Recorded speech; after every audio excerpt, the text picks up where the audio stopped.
Na segunda parte desta aula pública, o professor José Blanes responde a perguntas do público da UFABC em São Bernardo do Campo. Eu queria entender se, na sua opinião, a discriminação surgiu simplesmente como um problema de falta de alteridade, de não conseguir reconhecer essa diversidade que você falou, ou se ela é utilizada como estratégia de dominação mesmo sobre um povo como o outro, ou de proteção.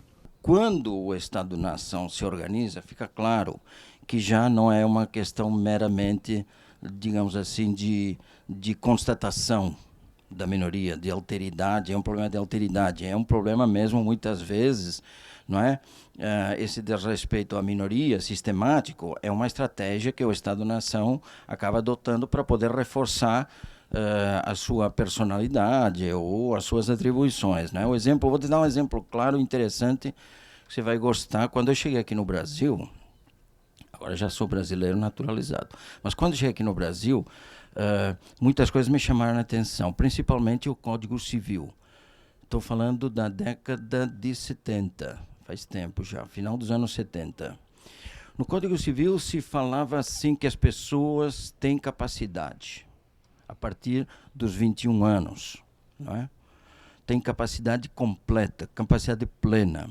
E depois nós temos os relativamente incapazes, não é? Que são aquelas pessoas que, principalmente por motivos de idade, não atingem a sua capacidade jurídica plena. E na listagem que se fazia, aparecia nos silvícolas. Os silvícolas. O nome já me chamou a atenção. Os silvícolas, as pessoas que vivem na selva. Os silvícolas eram os indígenas. Os indígenas, pelo Código Civil brasileiro, até há bem pouco tempo, eram considerados sistematicamente relativamente incapazes. Eram pessoas incapazes. Quer dizer, isso os colocava numa situação, evidentemente, de inferioridade do ponto de vista legal, desde já, não é? Então, é evidente que existe esse trato discriminatório às minorias como estratégia de muitos Estados-nação. Professor, o senhor falou a respeito de genocídio e ficou muito marcado por conta do Holocausto que ocorreu durante a Segunda Guerra Mundial. Um caso que me chamou muita atenção, que já faz mais de 20 anos, foi o caso de Ruanda, em que, do ponto de vista da ONU, houve muita dificuldade de pronunciar oficialmente que estava ocorrendo um genocídio em Ruanda. A palavra se tornou uma espécie de tabu, algo de conotação muito forte.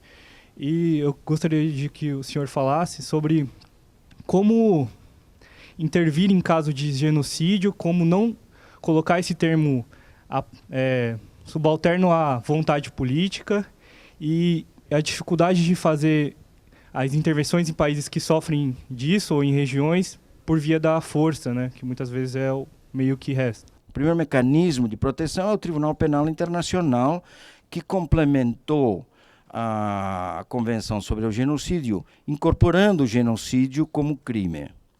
Então, temos o crime de genocídio, mas temos também uma listagem de crimes contra a humanidade, onde está previsto lá a perseguição.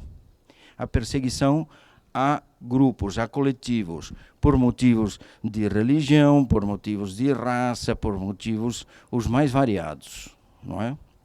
Então, pronto, você tem um mecanismo judicial, não é, que vai tentar coibir essas condutas. Isso é suficiente? Bom, a realidade tem nos mostrado que não, que infelizmente ainda... Primeiro porque o Tribunal Penal Internacional é de fatura recente. Olha só, quem institui o Tribunal Penal Internacional é um tratado em 1998 que somente vai ser estruturado e colocado em prática em 2002. Não é? Então nós temos hoje em Haia o Tribunal Penal Internacional, mas ele está ainda vencendo essa inércia e essa, digamos assim, essa má vontade dos Estados para que ele comece a funcionar para valer. Enquanto isso, tem aparecido o quê? Proposta do direito internacional também. Uma espécie de corpus jurídico de regras de responsabilidade de proteger. Essa responsabilidade de proteger é algo que a comunidade internacional assume como próprio, não é? Só que A grande discussão hoje é essa responsabilidade de proteger gera por parte da comunidade internacional o direito de intervir de forma armada? Sim ou não? Esse é um dos grandes desafios que tem hoje o direito internacional, não é? Se for necessário intervir de forma armada, terá que ser de uma forma estruturada, tentando respeitar ao máximo, não é, os direitos humanos.